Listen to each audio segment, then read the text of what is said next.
एक हम लोग एग्जांपल ले चुके हैं कि आपके रेडिकल्स में अगर डिफरेंशियल इक्वेशन हुई तो हम उसको कैसे उसकी डिग्री फाइंड आउट करते हैं। अब एक हम लोगों ने क्वेश्चन ले लिया जिसमें आपको दिख रहा है कि आपका डिफरेंशियल कोएफिशिएंट जो है वो फ्रैक्शन है, तो ये अभी हमारी डिग्री इसके हम डिफाइन नहीं कर सकते, पहले हमें इसे फ्रैक्शन को हटाना पड़ेगा या फिर इसे सिंप्लीफाई कैसे करें। अगर मैं इस dy/dx को राइट साइड पे अपनी लेफ्ट साइड पे ले जाऊँ तो आपकी ये डिफरेंशियल इक्वेशन सिंप्लीफाई हो जाएगी, जो कि हो जाएगी dy/dx इंटू dy/dx, तो मैं इसको dy/dx का होल स्क्वायर लिखूँ और ये आपके पास बचा y+1। अभी आपकी नॉर्मल सिंपल डिफरेंशियल इक्वेशन बन चुकी है। इसका हम लोग ऑर्डर और डिग्री अब आराम से पता कर पाएंगे। तो ऑर्डर, क्योंकि एक ही डिफरेंशियल कोएफिशिएंट है तो ऑर्डर सिर्फ होएगा dy/dx का, जो कि है 1, और उसकी पावर आपके पास क्या दे रखी है 2, तो इस वजह से डिग्री आपकी हो जाएगी 2। तो ऑर्डर और डिफरेंशियल इक्वेशन पे काफ़ी बार IIT जैम क्वेश्चंस पूछ लेती है, बट बहुत रेयर होता है कि पूछी जाए। मेन होता है कि आपको डिफरेंशियल इक्वेशन जब आप स्टार्ट कर रहे हो तो उससे पहले आपको ये चीज़ें, इन चीज़ों की नॉलेज होनी चाहिए कि ऑर्डर क्या होता है, डिग्री क्या होती है। हमें आगे हम बहुत सारी चीज़ें पढ़ेंगे कि फर्स्ट ऑर्डर फर्स्ट डिग्री क्या होता है, तो आप डायरेक्टली बोल सकते हो फर्स्ट ऑर्डर फर्स्ट डिग्री मतलब ऐसा। फर्स्ट ऑर्डर का मतलब dy/dx होना चाहिए, और डिग्री 1 मतलब उसकी पावर भी 1 होनी चाहिए, तो मतलब इसकी पावर तो 1 है ही, तो इस वजह से ये dy/dx ये हुआ आपका। अगर कोई भी आपकी इक्वेशन इस फॉर्म में है dy/dx इक्वल्स टू किसी भी फॉर्म में आगे आपके फंक्शन ऑफ x और y हो सकते हैं, तो उस इक्वेशन या उस हम लोग डिफरेंशियल इक्वेशन को कहेंगे फर्स्ट ऑर्डर फर्स्ट डिग्री। एक और क्वेश्चन लेते हैं ऑर्डर और डिग्री पे, क्योंकि अब ऑर्डर और डिग्री हमें ऑलमोस्ट पता चल चुका है कि ऑर्डर क्या होता है, हाईएस्ट डिफरेंशियल कोएफिशिएंट, और उसकी पावर को कहते हैं हम लोग डिग्री। तो अब इसमें पूछा है which of the following differential equation is of order 1 degree 3। तो कौन सी इनमें से ऐसी डिफरेंशियल इक्वेशन है जो कि फर्स्ट ऑर्डर की है और डिग्री जिसकी 3 है। तो अब हम लोग सबसे पहले ऑप्शन को देखते हैं, जो कि है dy/dx plus y is equals to sine x। अब इसमें एक ही डिफरेंशियल कोएफिशिएंट आ रहा है dy/dx, तो ये इसका ऑर्डर क्या हो जाएगा, हम लोग साथ साथ लिख भी लेते हैं, ऐसा सिर्फ ऑप्शन नहीं। ऑर्डर इज 1 और इसकी पावर हो जाएगी जो कि है डिग्री, इसकी डिग्री हो जाएगी 1। तो ये ऑर्डर 1 और डिग्री 1 का है, हमें चाहिए ऑर्डर 1 डिग्री 3, तो ये तो ऑप्शन आपका कैंसिल। बी ऑप्शन पे आता है। अब इसमें क्या है, आपके पास दो डिफरेंशियल कोएफिशिएंट है, एक है dy/dx, एक है आपका d²y/dx²। अब हम देखते हैं ऑर्डर के लिए हाईएस्ट डिफरेंशियल कोएफिशिएंट, तो हाईएस्ट तो इसमें d²y/dx² है, तो इसलिए इसका ऑर्डर तो हो जाएगा 2, और इसकी पावर क्या है वो भी 2 है, तो इस वजह से इसकी डिग्री हो जाएगी 2। तो ये ऑर्डर 2 डिग्री 3 का है, डिग्री 2 का है, हमें चाहिए ऑर्डर 1 डिग्री 3 का, तो ये ऑप्शन भी आपका कैंसिल हो गया। नेक्स्ट पे आते हैं। सी में दे रखा है आपको dy/dx की power 5 plus y is equals to 10x। तो एक डिफरेंशियल कोएफिशिएंट है, तो ऑर्डर तो इसका हो गया आपका 1, और इसकी पावर क्या है 5, तो डिग्री होगी आपकी 5। हमें चाहिए 1 और 3 का, ये भी गलत आ गया 1 और 5, तो ये ऑप्शन भी कैंसिल। वैसे तो पता चल रहा है कि डी ऑप्शन करेक्ट है, बट स्टिल हम लोग इसे एक बार रीचेक करेंगे कि ये ठीक है नहीं है। तो एक डिफरेंशियल कोएफिशिएंट है जो कि है dy/dx, तो ऑर्डर तो इसका हो गया आपका 1, और इसकी पावर क्या है आपकी 3, तो इस वजह से डिग्री होगी आपकी 3, और यही हमें चाहिए था ऑर्डर 1 डिग्री 3 का, तो इस वजह से ये ऑप्शन आपका करेक्ट है। तो आई होप आपको ऑर्डर और डिग्री में अब कोई प्रॉब्लम नहीं होगी। बाकी हम लोग और क्वेश्चंस इसके प्रैक्टिस करेंगे, सारे आपके प्रीवियस ईयर के जितने भी हैं ऑर्डर और डिग्री पे, उसकी एक क्लास लेंगे कि आपके किस तरह से और आते हैं इसमें एग्जाम्स में। नेक्स्ट है हमारा टॉपिक जनरल सॉल्यूशन। तो जनरल सॉल्यूशन पे जाने से पहले सबसे पहले हम लोग नॉर्मल एक सॉल्यूशन समझते हैं, सॉल्यूशन क्या होता है। तो हम लोग अगर इक्वेशंस अगर आप देखते हो सिंपल डिफरेंशियल इक्वेशन की मैं बात नहीं कर रही अब, नॉर्मल इक्वेशन ले लेते हैं, कोई भी क्वाड्रेटिक इक्वेशन ले लेते हैं। तो क्वाड्रेटिक इक्वेशंस के आपके कुछ रूट्स आते हैं, उन रूट्स को अगर आप इक्वेशन में सब्स्टिट्यूट करते हो तो वो आपके सेटिस्फाई कर जाते हैं इक्वेशन को। आप रूट्स कहो या उन्हें हम सॉल्यूशंस भी कहते हैं कि वो सॉल्यूशन होंगे। ऐसे ही हमारी इन इक्वेशंस के भी कुछ ना कुछ तो ऐसे निकलेंगे, कुछ रूट्स निकलेंगे, उन्हें हम कहेंगे कि वो सॉल्यूशन है, जो इस इक्वेशन को दोबारा अगर मैं सब्स्टिट्यूट करूँ उसमें तो उसे सेटिस्फाई करेंगे। तो अब उनमें सारे सॉल्यूशन में से एक होता है हमारा जनरल सॉल्यूशन, इसे हम कंप्लीट सॉल्यूशन भी कहते हैं। तो वो होता क्या है, ऐसे सॉल्यूशन डिफरेंशियल इक्वेशन के in which number of arbitrary constant is equal to order of a differential equation. मतलब जो भी आपके सॉल्यूशन आएगा, ठीक है, उसमें जितने भी आपके कांस्टेंट होंगे वो आपके order of a differential equation के इक्वल हो जाएंगे। अगर ऐसा होता है तो उस सॉल्यूशन को हम कहते हैं general solution.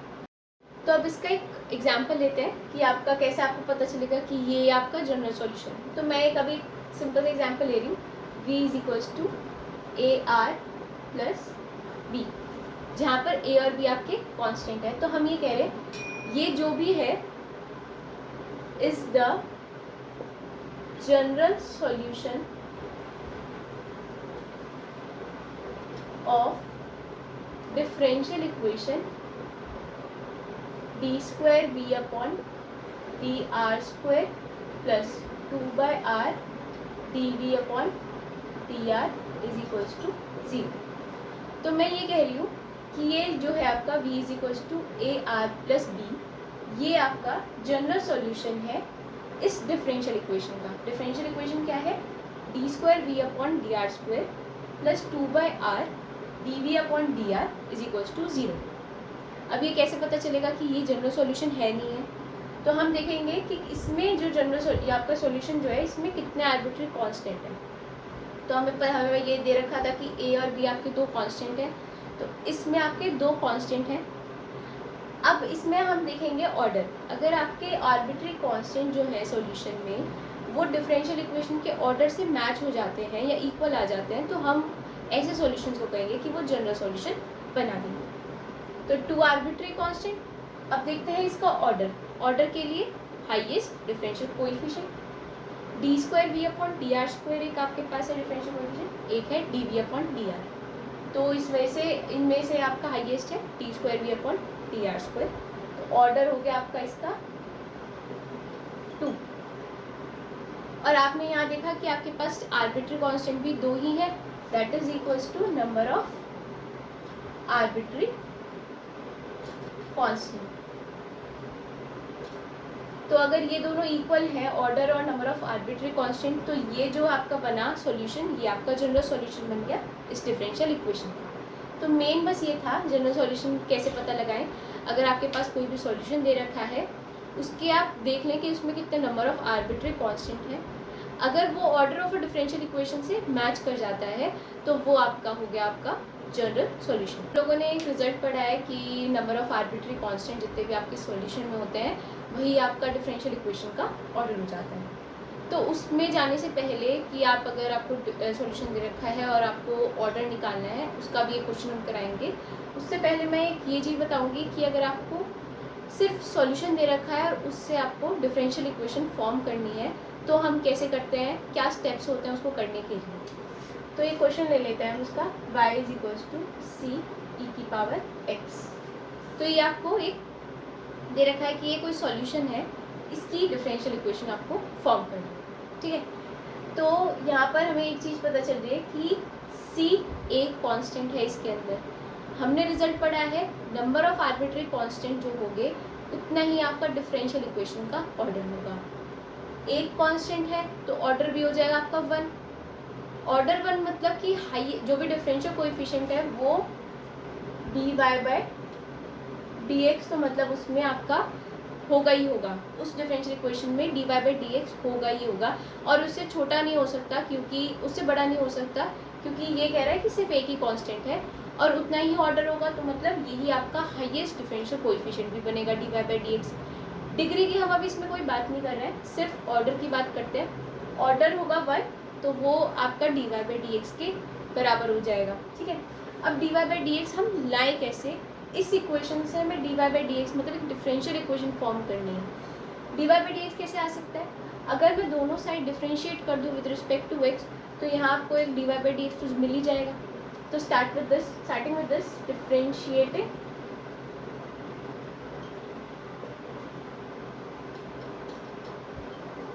both side with respect to x, ये सब आपको लिखने की ज़रूरत नहीं है आपके पेपर में, ये सिर्फ आपको सिर्फ बताने के लिए कि हम लोग इसे इस प्रोसीजर को इस तरह से करा रहे हैं। तो y का हो जाएगा dy बाई डी एक्स। अब इसमें लगेगा प्रोडक्ट रूल c e की पावर x, कांस्टेंट तो एज इट इज रहेगा, e की पावर x का e की पावर x हो जाएगा, प्लस e की पावर x करेंगे और कांस्टेंट का डिफरेंशिएट करेंगे जो कि 0 हो जाएगा। तो इस वजह से मैं वो लिख नहीं रही हूँ, सिर्फ ये होएगा dy by D x equals to C E की पावर x। ऑर्डर आपका 1 आ चुका है, बट अभी भी इसमें से कांस्टेंट रिमूव नहीं हुआ। हमें जो डिफरेंशियल इक्वेशन में होता है, हमें कांस्टेंट नहीं होते डिफरेंशियल इक्वेशन में, उसकी सॉल्यूशन में ज़रूर आपके सॉल्यूशन आ सकता है, कांस्टेंट आ सकता है, बट डिफरेंशियल इक्वेशन में आपके कोई कांस्टेंट नहीं आती। तो अब इस कांस्टेंट को मुझे रिमूव करना है, तो मैं रिमूव कैसे कर सकती हूँ, इसको मैं मान लूँ सेकेंड इक्वेशन, और इस फर्स्ट वाली जो आपकी जो दे रखी थी आपको सॉल्यूशन, उसको मान लूँ मैं अगर फर्स्ट इक्वेशन, और सेकेंड इक्वेशन को मैं डिवाइड कर दूँ फर्स्ट इक्वेशन से, तो आपके पास क्या आ जाएगा, dy by D X upon Y is equals to C E की power X upon C E की पावर एक्स। अभी देख रहे हो कि आप ये दोनों कैंसिल हो रहे हैं, तो ये आपका इक्वल्स टू 1 के आ जाएगा। हम y को अगर इधर ले जाएं तो आपके पास आ गई dy by D x is equals to y. ये आपकी एक डिफरेंशियल इक्वेशन हमने फॉर्म कर दी इस सॉल्यूशन से। हमने इस सॉल्यूशन में क्या किया, डिफरेंशिएट किया, कांस्टेंट रिमूव नहीं हो रहा था इसलिए हम लोगों ने दोनों को डिवाइड कर दिया। मतलब ऐसे बहुत तरीके हो सकते हैं, इसको करने का एक और मेथड है, मैं वो भी बताऊंगी। हमने इन दोनों को डिवाइड कर दिया, इससे मेरा कांस्टेंट रिमूव हो गया और आपको एक नॉर्मल सी सिंपल सी डिफरेंशियल इक्वेशन मिल गई, जिसका ऑर्डर अगर हम देखें तो इसका ऑर्डर है 1 और कांस्टेंट भी 1 था। तो ये हमें पता चल गया कि ये जो डिफरेंशियल इक्वेशन हमने निकाली है और ये इसका जनरल सॉल्यूशन बने। हमने एक मेथड इसका देख चुके हैं कि हम लोगों ने इसे डिफरेंशिएट किया था और फिर दोनों इक्वेशंस को डिवाइड कर दिया था, तो आपका कांस्टेंट जो था वो रिमूव हो गया और आपकी एक डिफरेंशियल इक्वेशन फॉर्म। अब एक और मेथड देखते हैं, अगर मैं इसे ऐसे करूँ, कांस्टेंट की वैल्यू यहीं से निकाल लूँ तो क्या होएगा, y अपॉन ई की power x is equals to c. Constant की वैल्यू यहाँ से निकाल ली। अभी भी लेकिन मुझको dy बाई डी एक्स तो चाहिए, क्योंकि ऑर्डर जो है वो 1 का होगा, क्योंकि कांस्टेंट आपका एक यहाँ पर है। तो मुझे डिफरेंशिएट तो फिर भी करना पड़ेगा दोनों side with respect to x। तो वही लिखते हैं डिफरेंशिएटिंग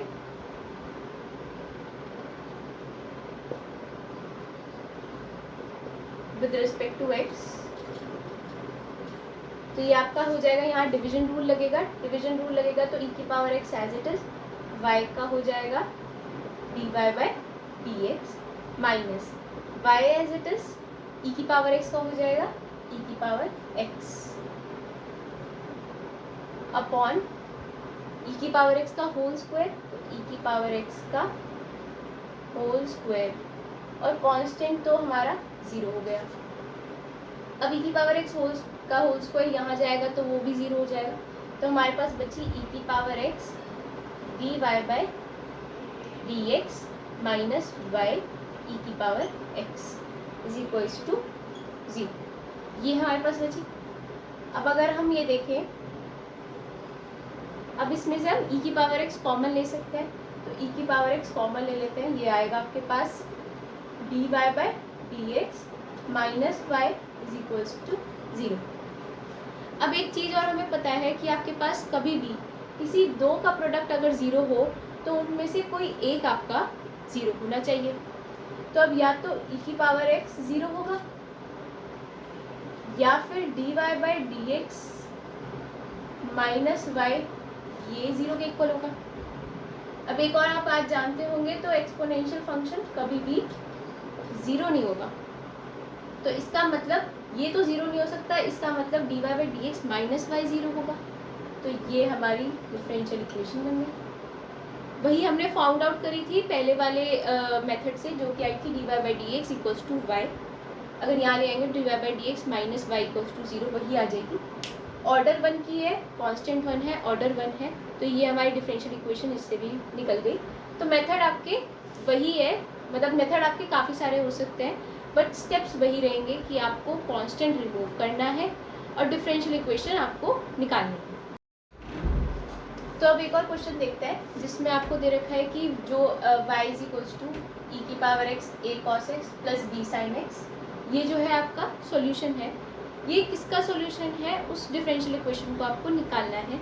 और दे रखा है आपको साथ में कि a और b आपके कांस्टेंट्स हैं।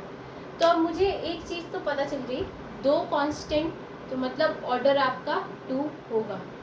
ऑर्डर 2 का मतलब ये कि आपका इस इक्वेशन में d square Y upon D x square, ये तो ज़रूर डिफरेंशियल इक्वेशन में आ ही आ रहा होगा, d square Y upon D x square, क्योंकि ऑर्डर 2। तो हम लोग अब इस इक्वेशन को फॉर्म करना स्टार्ट करते हैं। सबसे पहले हम क्या करेंगे, हम डिफरेंशिएट करेंगे। भाई एक d Y by D x तो फर्स्ट डिफरेंशिएट करके मिलेगा, फिर उसका दोबारा डिफरेंशिएट करेंगे, तब आपको d square Y upon D x square मिलेगा। और साथ में आपको कॉन्स्टेंट्स भी रिमूव करने हैं, तो ये भी देखते हैं कैसे करते हैं। तो d Y upon D x differentiate कर रहे हैं हम लोग, प्रोडक्ट रूल लगा रहे हैं। तो ई की power x as it is रह रहा है A cos X plus B sine X. E की पावर एक्स का किया था पहले मैंने, अब अंदर वाले का करते हैं। ई की power x as it is minus A sine x plus B cos x, ये आया। अब आपको दिख रहा है कि ई की power X A cos X plus B sine X, ये तो y था ही, तो हम लोग इसको y ही सब्स्टिट्यूट कर देंगे। तो ये हो गया D Y by D x is equals to Y plus E की पावर एक्स माइनस ए sine x plus B cos X. तो ये आपकी आ गई पहली इक्वेशन, जब आपने इसे डिफरेंशिएट किया था। अब हम इसे इस इक्वेशन को दोबारा डिफरेंशिएट करेंगे, तब आपको d square Y upon D x square मिलेगा। साथ में आपके अभी कॉन्स्टेंट्स भी रिमूव नहीं हुए, तो अभी हम देखते हैं आगे जाके क्या पता रिमूव हो जाए। तो differentiating it again with respect to X, ये हो जाएगा आपके पास D square Y upon D x square. Y का हो जाता है हमारा D Y by D X plus, अब फिर से प्रोडक्ट रूल लगा रहे हैं। तो ई की पावर एक्स का लगा रहे हैं पहले, तो ई की power x as it is minus A sine x plus B cos X. E की पावर एक्स का किया था, अब हम अंदर वाले का कर रहे हैं। तो ई की power x as it is अंदर वाले का हो जाएगा minus A cos X minus B sine X. Okay, अब हम लोग इसको मान लेते हैं इक्वेशन नंबर 2, जो आपकी d square Y upon D x square की है। अब देखो, फर्स्ट इक्वेशन से हमें ये दिख रहा है कि ई की पावर एक्स माइनस ए sine x plus B cos X, यहाँ से हम इस वाली चीज़ की वैल्यू निकाल सकते हैं, जो कि आएगी D Y by D x minus Y. अब D Y by D x minus Y जो है वो इसकी वैल्यू आई, और ये हमारा सेकेंड वाली इक्वेशन में भी आ रहा है, तो हम इसकी जगह लिख सकते हैं D Y by D x minus Y. तो D square Y upon D x square, ये तो एज इट इज रहा, D Y by D X ये भी एज इट इज रहेगा, प्लस इसकी वैल्यू निकाली हमने इक्वेशन नंबर 1 से, जो कि आई D Y by D x minus Y. Okay, और इसमें से अगर मैं माइनस कॉमन ले लूँ तो हो जाएगा माइनस ई की power X A cos X plus B sine X. Minus common ले लिया, माइनस बाहर कर दिया मैंने, तो ये बचा A cos X plus B sine X. अब ई की power X A cos X plus B sine X, अगर हम देखें तो y है वो ऊपर यहाँ ये, तो वो भी इसकी हम लोग वैल्यू पुट कर देते हैं y। तो फिर से देखो D square Y upon D X square is equals to D Y upon D X plus D Y upon D x minus Y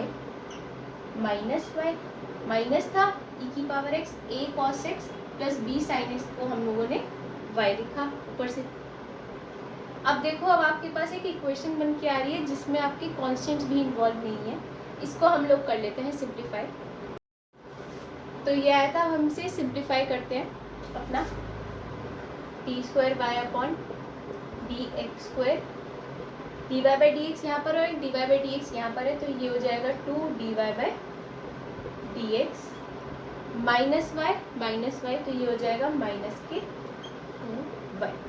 तो ये जो आपकी अब बनकर आई, ये आपकी बन गई डिफरेंशियल इक्वेशन, जो कि हम कह सकते हैं ये ऑर्डर 2 की भी है और इसमें अब कांस्टेंट भी नहीं है। तो मतलब वो जो आपका y is equals to E की power X A cos X plus B sine X है, वो जो सॉल्यूशन होगा वो इस डिफरेंशियल इक्वेशन का सॉल्यूशन बनेगा।